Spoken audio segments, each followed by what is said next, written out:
Welcome back to Wix Talks Trends, the podcast where we explore what's shaping the future of customer experience, leadership, and the world of work for women in CX. Today, we're talking about one of the biggest transformations happening across our industry right now, AI. Not just the technology itself, but what it actually means for people. Because while everyone is talking about AI capabilities, tools, co-pilots and models, very few organizations are genuinely preparing their workforce to succeed in an AI-enabled future. And that's exactly what we're diving into today. I'm joined by Jennifer Buffalo, Senior Director of Customer Success at CoreMiner, and together we'll be unpacking what it really looks like to build teams, skills, culture and confidence so that humans and AI can thrive together. So whether you're excited about what AI can unlock or you're feeling overwhelmed by the pace of change, this episode will help you understand where to focus, how to prepare your people, and what to prioritize as we shift into this new era of work. Let's get into it. Hi, Jen. How are you today? I'm good. How are you, Claire? I'm wonderful. So happy to have you with us. I'm so glad to be here. Thanks for having me. I am really excited to fall in with all the amazing women and the legacy that CoreMiner has created on this podcast, other people who have told their stories. So I'm super happy to be here.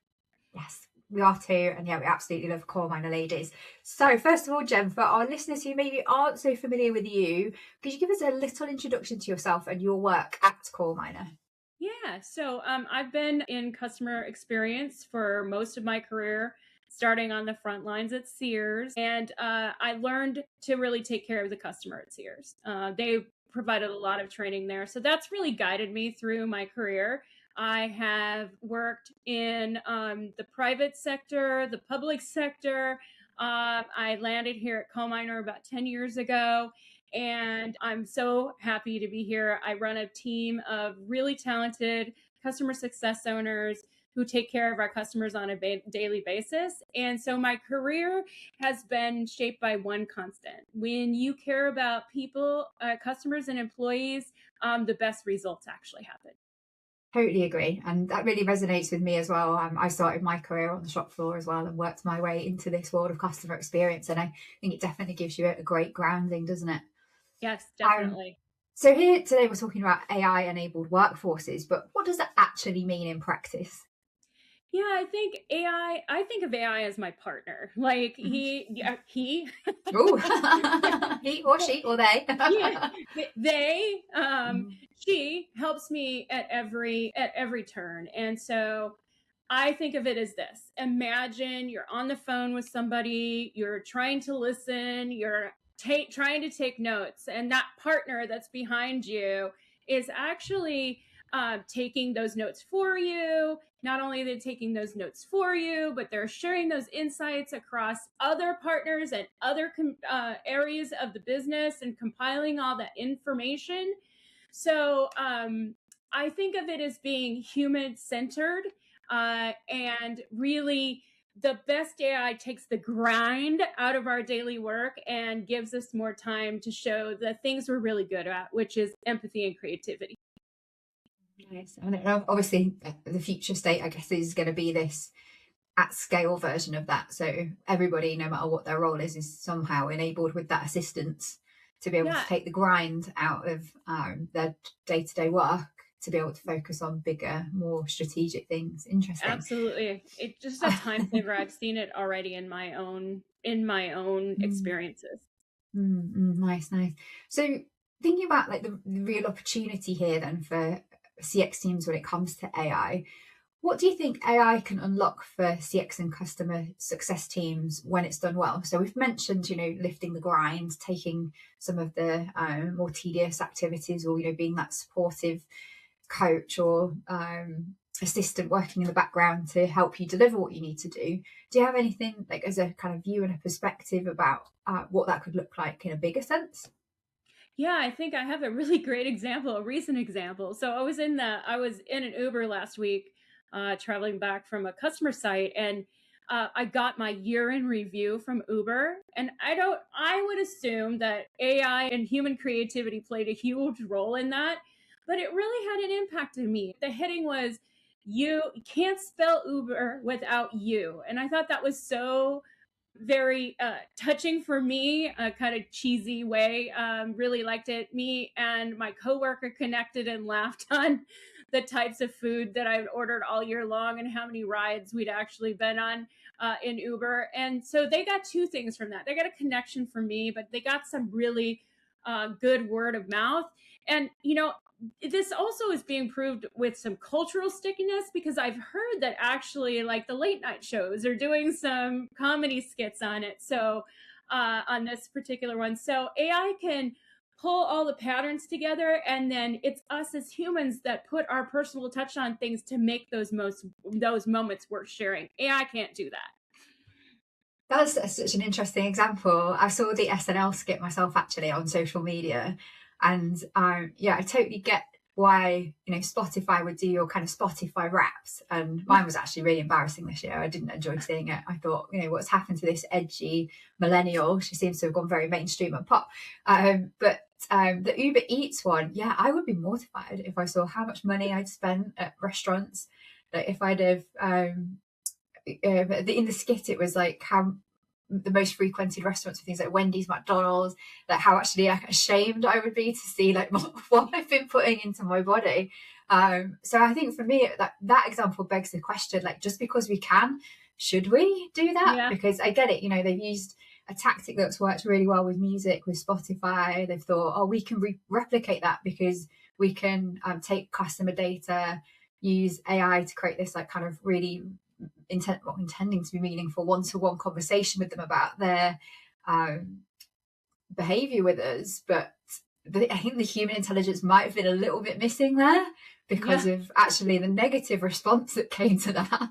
Just because you can do something with AI, should you? But yeah, I think that's a fun example. But I think more specifically for like CX and customer success teams, what kind of things can AI really unlock for us? Or is it really more about removing the grind than the creative side? Really about removing the grind and giving those insights. So all that data that was shared in that year in review, all that data can be compiled and put together so that you have a very good body of work to work from. You know what the executive sponsor engagement is based on the patterns, and what their usage is based on whatever product you might be supporting. And I was thinking about your example of not wanting to see not wanting to identify with all the junk food that you ate for the last year. But it really is a moment, if you think about it, it's a good moment, because it makes you question the next time you go, oh, I really don't want that coming up on my year in review with, I'm going to question my choices here. Yeah, well, just watching the SNL skit, I actually deleted both Deliveroo and Uber Eats. So it's actually made me remove myself from that category entirely, because I am that scared of like having that kind of data about myself. But I do really agree with the insight side of this, being able to surface data patterns without having necessarily had to spend the time in the analysis of that. And yeah, for me, for CX teams, it's definitely about getting to put our attention in the right place. So rather than these big kind of survey-driven, very heavy investments in CX programs, being able to utilize data to do the really important stuff, which is about action.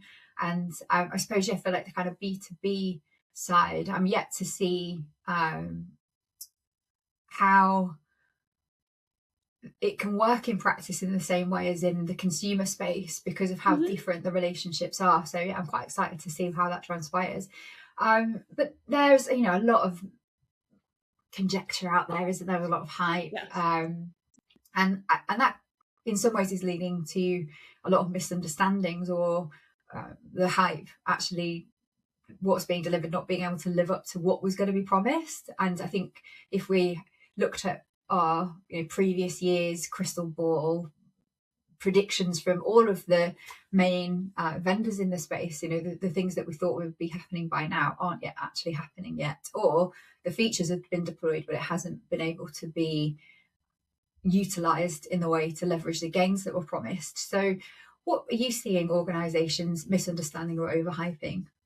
Yeah, I think that, it is an easy button, but somebody still has to push the button, right? So The other thing I think we need to be aware of is we need to ask some critical questions. So, there's a lot of AI washing out there going on, and we need to demand clarity around what type of AI are you using? How are you catching errors? Um, and then that's something that CallMiner does really good at, because it allows you to have control over that and have a purview into some of that into that. And so we can take those human to bot interactions or bot to bot interactions and analyze that as at scale, so that you're able to know. So buy the hype, but shop around and know the questions to ask. I think that's so critically important about how your data is going to be used, and then you can truly trust the tool. Yeah. I think for me, kind of like not appreciating the criticality of the guardrails and being able to provide like trust and transparency to your customers. Mm-hmm. I think I particularly saw that with like rushed integrations and I suppose thinking from a shopping list point of view, asking the right questions to make sure what you're buying is actually going to be able to deliver what you desire for it to do, and being able to demand proof of that pre-procurement rather than post. Yes. And I think you can quite often see like the salesmanship that goes around some of this hype being the reason that people buy, but then the reality when they've actually bought not being the same. So I think that procurement conversation is super important. And obviously with the hype comes a lot of myths and fears. Like obviously I'm terrified of the fact that AI or AGI specifically has been now marked as the greatest threat to human existence in the future. Yeah. But thinking about it in the sense of customer experience, are there any particular myths or fears you'd like to dismantle once and for all? Yeah, I think it's the massive job loss. I think that, it's going to change our roles, but I don't know that it's necessarily going to, it's some jobs are going to go away. They're not going to be needed. But that gives us an opportunity as leaders to kind of reframe and look at our roles across the board, and trust that AI is going to do a good job of creating more strategic, more thoughtful, creative, and human-centric roles. The harder calls are going to obviously end up at, in a contact center environment. The harder calls are probably going to end up in the hands of somebody who's truly empathetic and can understand the customer's journey. And that's where, going back to our previous question, where AI can pull that journey all together so that human can make the best judgment call in that moment. So these aren't the easy things. These are the hard things that you haven't really understood up to that way. So, and then, looking at the outlook, IT jobs are scheduled to grow about 3 times faster in the next, I think it was 3 years than on average than others. So, but they're different IT jobs, I think, than we've seen before in the past. So some of the things like, IT support probably could be done with AI in some cases, but that bigger, more complex things will need to be handled by a human.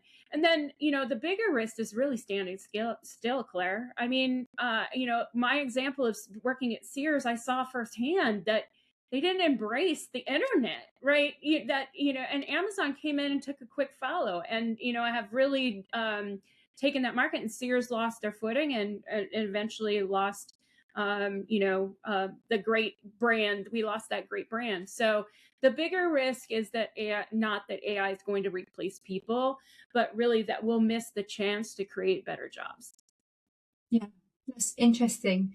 Because I think for me, I totally get, how AI will be amazing in terms of journey orchestration, being able to get people to the right place when they do actually need to talk to a human.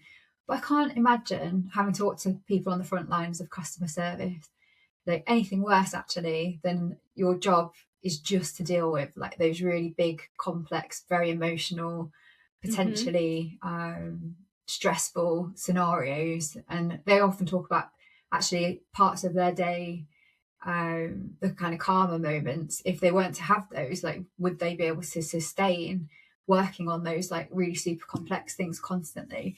But what I really would like to see is like these new roles maybe appearing sooner, that is actually people's roles in the contact center, maybe like moving into becoming an AI trainer.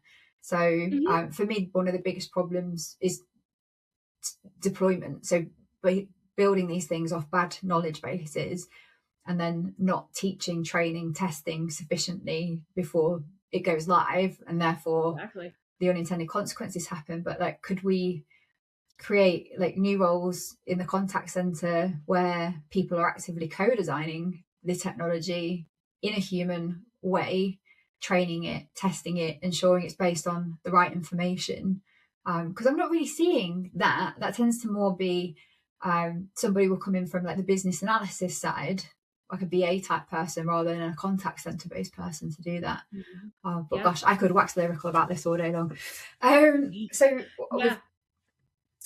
that too, Claire. I've seen that. Okay. That's a mistake, and something that we probably need to think about as leaders, as just leaving it all to IT. yeah. Like maybe that could be the future of some more human orientated CX roles specifically. And for me, it's all about the design discovery stage. What are the human needs that we need to actually deliver against, and what does human-centered experience design look like? And therefore, we have done a lot in the traditional sense with like employee training for customer experience. Like, what's the next generation of that from a artificial intelligence customer service point of view as well? And then like, how can companies like create their own really clear brand tone of voice and guidelines, but have people, I suppose, being the human in the loop on this constantly, where that iteration happens? Like, you were developing a future leader of your CX team, how will we be able to have that kind of mindset around AI in the future too? But I was going to say, I was going to react to that a little bit, if you don't mind. So, I really, as you were talking and you were talking about the grind, right? So one of my morals, or one of the things that I really feel strongly about, is AI is less grind and more grounding, right? So part of the frustration when you get when you get a call from a really aggravated customer, is that you don't have all the information to be able to answer the question, right? And so the hope is, and what I envision, is that being able to have those answers and being able to make a judgment call based on the facts instead of emotion, right? That's going to empower people to be able to take that tough job that they have, to solve these complex issues and make that simpler and more rewarding, to be quite honest, to be able to solve a problem for a customer instead of just be yelled at all the time. Yeah, but I kind of feel though like this still isn't addressing the barriers that exist for those employees today, because quite often they still can't solve that problem for that customer because their policy may not enable them to do that. So back to, I think, your point around the push button, easy button, I think it's also like the silver bullet aspect of this, isn't it? That it's a one and done kind of, we deploy this, we get all of the instantaneous cost reduction benefits. But there's so much more to being able to harness this and leverage this really, really well. And I think that we're kind of stepping into like the mindset aspect of this now, aren't we? What do you think is really going to differentiate the people who thrive from those who struggle? Will it be like a different mindset, a way of thinking, a way of behaving? Because you said like the biggest challenge is missing the boat entirely and having a Sears moment. And I don't think any companies are pulling back, are they? The bigger problem seems to be rushing ahead. Yeah. So I think, it really requires this is the same as it's been for me throughout my career, looking for people who have great critical thinking skills, emotional intelligence, and clear communication, because clear communication is a really big, I think that's one of the things AI brings, is a clarity, as long as it's being trained the right way, to your earlier point, right? Forbes, I was looking at something, Forbes add creativity and leadership, right? This actually takes a little bit, you have to think creatively. And I want to talk to you about some of the ways that we talk about being creative and how we at CallMiner get our folks thinking about the benefits of this and how it all ties together, because that's what you have to be able to do, is paint the picture for the customer, or paint the picture for the colleague, or paint the picture for the company that you're working with. So one of the things we are doing right now is actively updating our job descriptions and our SOPs to include things like adaptability, discernment, empathy, to make sure that we're capturing those things, because it's not the, go to the spreadsheet, do this and do that XYZ. It's think on your feet, use the information that's in front of you to make the best possible judgment call. So it really changes the work. And if we're not updating, as leaders, if we're not getting ahead of that, our teams, not just our companies, but our teams will fall behind. I really like that. Really like that. And as you were talking, I was just thinking about another mindset might actually be a bit more patience in this, rather than I think what I've seen a lot of is great ambition and great drive, but going too quickly at this as a gold rush kind of moment, that everyone else is doing it. If we don't deploy, we're going to lose something, like their leading edge. But actually, if it took a few more months more, but it was done right, actually how much quicker it could scale up successfully without having to go backwards, and how much more comfortable people within the organization whose lives and jobs are being changed by technology would be able to adapt or adopt the technology in a more positive sense, because it has become quite a big disruptor, hasn't it, where it's been approached in a speed at all costs kind of perspective and point of view. Is there anything else like that might differentiate not just the people who will thrive from those that will struggle, but like from a leadership and organizational point of view? Yeah, I think one of the things that I think about when I'm looking at that is that we as women have always been really good at kind of being those bridge builders, connecting the silos and collaboration. So I think it really takes the ability for everyone to come together in service of the customer and the employee to make sure we understand why we're doing things, right? And the other thing I think that we need to, not everybody has to be a prompt engineer, but everybody needs to be explorers. So those skills, when we're looking for we have to explore. We have to be willing to explore with our people, beside our people. We have to be willing to explore outside of what we're comfortable with, because this changes everything, Claire. It literally changes the way that we've done. So we have to be creative, and we have to see the silver lining in all of this, and pull those silos together in service of the customer and the employee for our best possible outcomes. So moving into preparing people and building organizational readiness, then how should we as leaders assess where our teams are today in terms of being ready to take on tools like AI? Yeah, I think that is capacity. Do we have the capacity to, are we giving people the capacity to make the experiments, right? And then are they capable of actually doing that? So assessing assessing our readiness, basically, to make sure that we can achieve those two things. You can use tools like conversational intelligence to, look to see what things are happening in your calls that could be easily removed with AI, and then focus on what things are hanging up the employee or the customer. And then also then just asking them, having real conversations about how do you feel about using AI? How are you using it in your daily work? I think talking about the use of AI, and it's okay to use it, right? Giving people access to the tools and safe in the guardrails that don't expose your customer data to outside models. But readiness is knowing how AI can help most and proving it with human insight and hard data. So that's the big, that's for me, that's what we need to focus in on. And I suppose from the people perspective, the hardest thing about adoption of any AI based tools is people's preparedness for change, isn't it, as well? So, what do you think good human centered change management would look like to ensure better adoption in the future? Yeah, I think always go back to the why. Why are we doing this? Why is it important to us? And most important, for people to change, why is it important to you? What is it going to give you?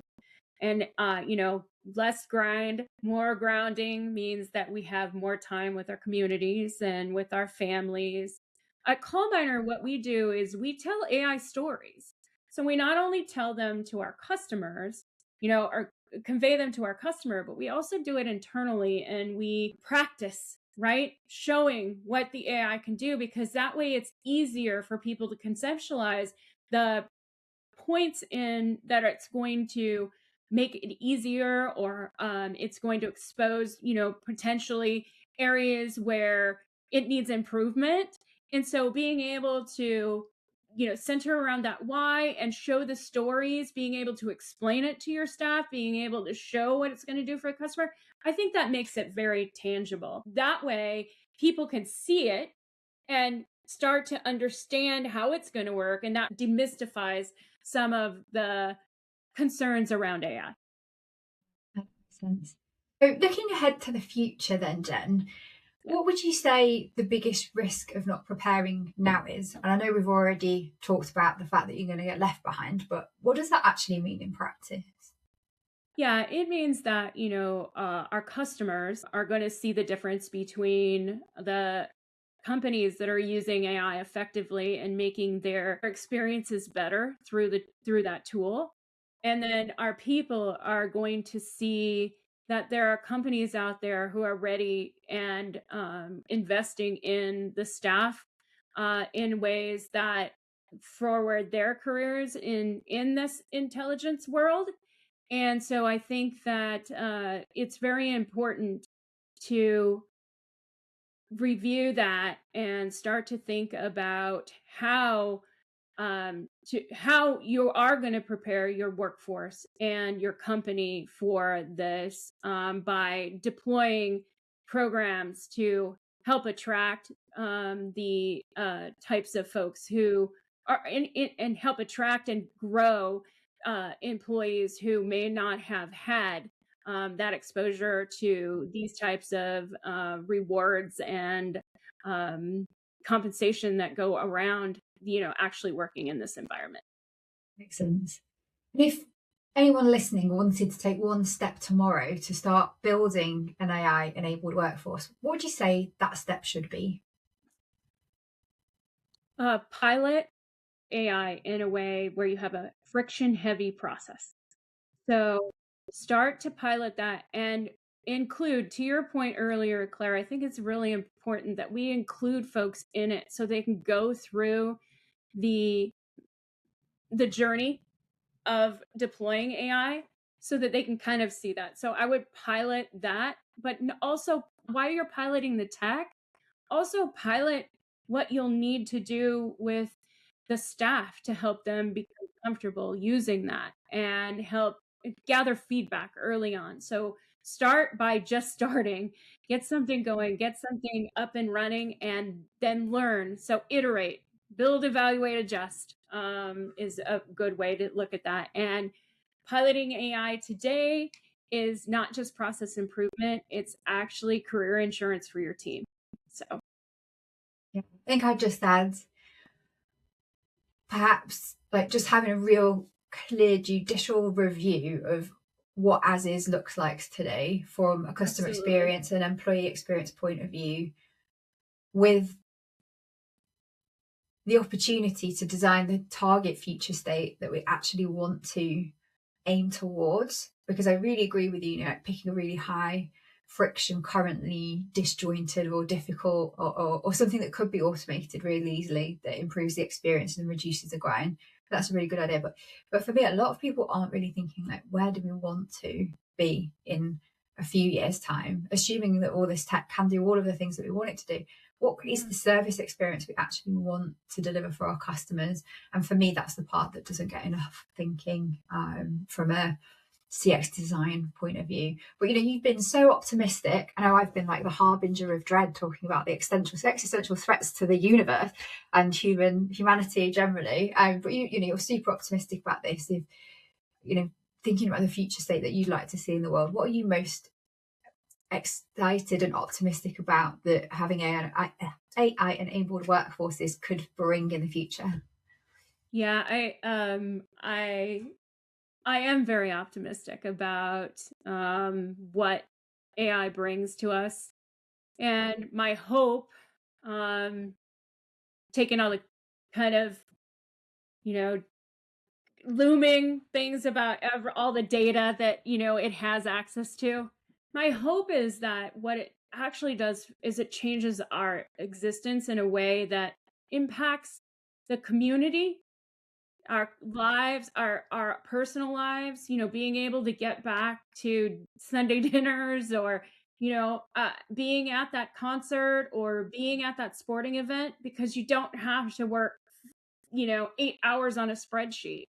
Instead, you can have AI help you, be your little companion, your little helper, help you get those things done so that you can spend more time. And I think that once we start to spend more time with our families and in our community, that's got to have a trickle down impact, Claire, all the way through to everything, all the way through to from emotional to financial stability. I think it all kind of rolls in together when we can give back a little bit more time to ourselves, our community, and our just in general. Yes, I love that. That's a great way to be thinking about it. And sure, like I would be feeling optimistic too if there was more talk about that aspect of it rather than just the pure kind of technological hype. So thank you so much for joining us on Wix Talks Trends. It's been super insightful to hear your perspective and your point of view, and I've really enjoyed our discussion today. So that's it for now. How can people get in touch with you if they want to find out more? Yeah, so I'm on LinkedIn, Jennifer Buffalo, Buffaloe. Yeah. So just give me a search and connect. And love to connect with anybody who's thinking about an AI-enabled workforce. I have a lot more ideas that you can't share in such a short period of time around how to help enable folks. So willing and able to take on any questions anybody has. Perfect. Thank you so much, Jen. And best of luck with the next steps. We'll see you all soon. Take care. Bye. Thank you so much to CoreMiner for sponsoring this episode of Wix Talks Trends. CoreMiner offers an AI-powered platform that allows organizations to analyze their customer conversations from both a CX and EX perspective in order to pull out actionable insights for a better customer and employee experience. Thanks for listening to the Wix Talks Trends podcast with me, Claire Muscat. If you enjoyed the episode and you don't already, please do drop us a like and subscribe to our channel. The bigger the following, the bigger the impact we can create on our mission to amplify the voices of women working in CX and technology. Well, that's all for now. I'll see you again next time.